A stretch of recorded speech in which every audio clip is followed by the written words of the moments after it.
नवीन व महत्त्वपूर्ण शासन निर्णय निर्गमित झालेला हा व्हिडिओ आपण शेवटपर्यंत पाहा. आपण समोर शासन निर्णयसुद्धा पाहणार आहोत. शिक्षकांच्या वेतन त्रुटी दूर होणार. पदवीधर शिक्षकांचे वेतन कमी होण्याच्या विसंगतीवर शासनाचा महत्त्वाचा निर्णय 1 फेब्रुवारी 2026. नमस्कार मित्रांनो, चॅनलमध्ये आपले स्वागत आहे. तत्पूर्वी आपण नवीन असाल चॅनलला आता सबस्क्राईब करा, समोरील बेल आयकॉनला क्लिक करा. निश्चितच नवनवीन अपडेट अखिल तांबूसकर क्लासेस चॅनलमार्फत सतत आपल्याला पाहायला मिळतील. पाहूया सविस्तर.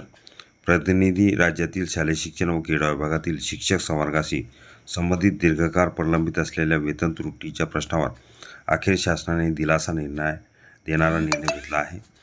वित्त विभागाच्या दिनांक 2 जून 2025 रोजीच्या शासन निर्णयातील शिफारशी लागू करण्यास शालेय शिक्षण व क्रीडा विभागाने मान्यता दिली असून याबाबतचा अधिकृत शासन निर्णय दिनांक 30 जानेवारी 2026 रोजी निर्गमित करण्यात आला आहे.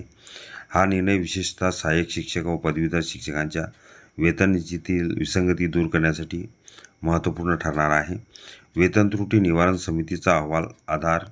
वित्त विभागाच्या निर्णयानुसार सेवानिवृत्त अपर मुख्य सचिव श्री मुकेश खुल्लर यांच्या अध्यक्षतेखाली स्थापन करण्यात आलेल्या वेतन त्रुटी निवारण समिती 2024ने विविध संवर्गातील वेतन श्रेणी, निवड श्रेणी व प्रशासकीय सुधारणाबाबत शिफारसी केल्या होत्या. या समितीच्या अहवालातील शिफारसी वित्त विभागाने दिनांक 2 जून 2025 रोजी स्वीकारल्या असून त्याच अनुषंगाने शालेय शिक्षण विभागातील शिक्षक संवर्गातील हा निर्णय लागू करण्यात आला आहे. नेमकी अडचण काय होती? शासनाच्या निर्देशनास असे आले होते की काही प्रकरणांमध्ये सहाय्यक शिक्षकांचे वेतन 1/1/2016 रोजी S13 वेतन श्रेणीत तर त्याच दिवशी सहाय्यक शिक्षक पदावरून पदवीधर शिक्षक म्हणून नियुक्त झालेल्या शिक्षकांचे वेतन S14 वेतन श्रेणीत निश्चित करताना पदवीधर शिक्षकांचे मूळ वेतन सहाय्यक शिक्षकापेक्षा कमी ठरत होते. ही बाब तांत्रिकदृष्ट्या तसेच न्यायालयाच्या दृष्टीने चुकीचे असल्याचे स्पष्ट झाले होते. शासनाचा निर्णय काय सांगतो?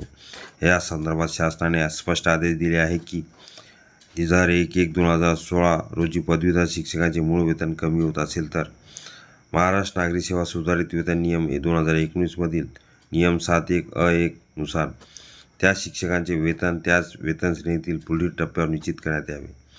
यामुळे पदवीधर शिक्षकांचे वेतन सहाय्यक शिक्षकापेक्षा कमी राहणार नाही अशी खात्री करण्यात आली आहे.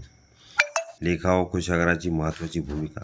या निर्णयानुसार प्रत्येक प्रकरणात लेखा व कोषागार कार्यालयातील वेतन पडताळणी पथकाने काटेकोर तपासणी करणे बंधनकारक राहणार आहे. तपासणीनंतरचा वेतन निश्चिती अंतिम करून पुढील कारवाई करण्यात येणार आहे. अटी व शर्ती लागू राहणार. शासनाने हे स्पष्ट केले आहे की सुधारित वेतन श्रेणी लागू करताना 2 जून 2025 रोजीच्या वित्त विभागाच्या शासन निर्णयातील सर्व अटी व शर्ती लागू राहतील.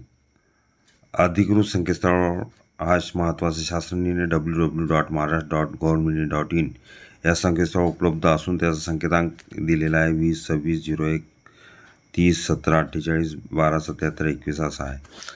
सदर आदेश डिजिटल स्वाक्षरीने प्रमाणित करण्यात आला आहे. शिक्षकांसाठी मोठा दिलासा.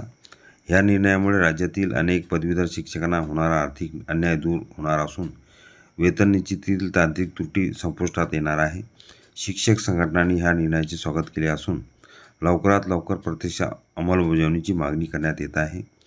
परिपत्रक पाहण्या अगोदर हा व्हिडिओ उपयोगी वाटला असेल लाईक, शेअर आणि अखिल तांबूसकर क्लासेस चॅनलला लगेच सबस्क्राईब करा. वित्त विभागाच्या 2 जून 2025 ह्या शासन निर्णयाची अंमलबजावणी 30 जानेवारी 2026चा महत्त्वपूर्ण शासन निर्णय. ह्या शासन निर्णयाचा आपण थोडक्यात स्पष्टीकरण बघितलेले आहे. वेतन निश्चिती फरक आता शिक्षकांना कर्मचाऱ्यांना दिलासा मिळणार आहे. हा पूर्ण शासन निर्णय अखिल तांबूसकर क्लासेसच्या डिस्क्रिप्शन बॉक्समध्ये लिंक आहे, तिथून डाउनलोड करू शकता.